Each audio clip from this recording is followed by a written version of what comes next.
I'm back, baby! What is going on, everyone? Welcome to the ever-evolving and never-ending Ready, Set podcast. If society's a joke, then we're just here for the first set. So as you know, we are broadcasting here from Chicago now. And, you know, the one thing I really love about Chicago is its food. You know, I grew up here. I've been here for about 6 months now after being down in Florida for 10 years. And I got to tell you, the stark difference between food between these two cities is...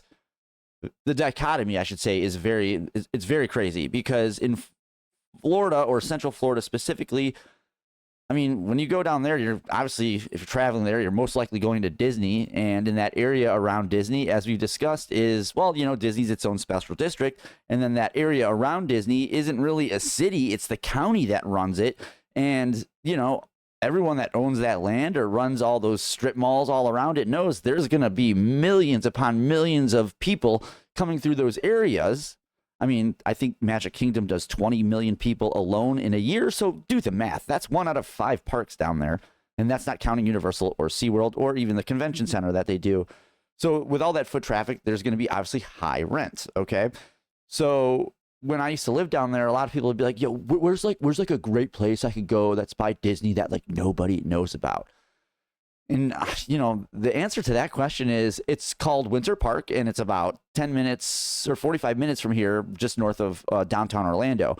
And even then, I mean, it's a little suburb that doesn't have much going on, but there might be, you know, that small mom and pop style place. But again, the rent out there is crazy. And we're even talking before the pandemic. So the rent in that area is extremely out of control. I mean, again, prior to the pandemic, because of all the foot traffic. So there isn't anywhere you can find anything good to eat out there. You know, like in the 10 years I was there, I think I remember going to this one place called Cask and Larder, and it was just, they offered seafood. It was kind of like an upscale place. They had daily oysters. It was pretty good, but nothing special. You know what I mean? Nothing like people are, you know, not like that hole in the wall you're going to find in New York City or Chicago or LA, if LA even has a restaurant scene anymore.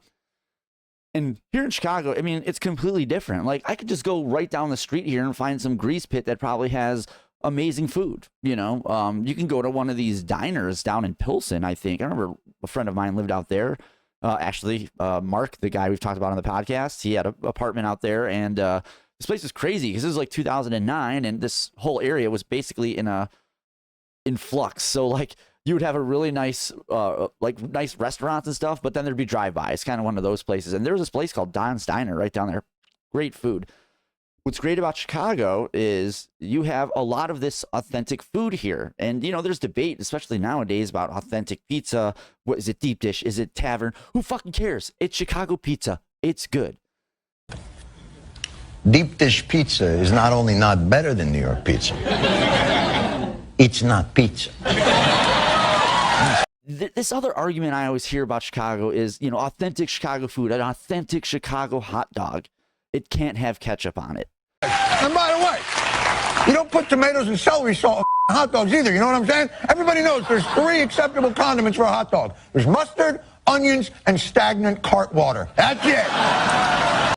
And, you know, I wanted to talk about something that is basically something marketed as a Chicago-style hot dog, but basically does has ketchup on it. But they're like, it's not ketchup, it's tomatoes. And that would be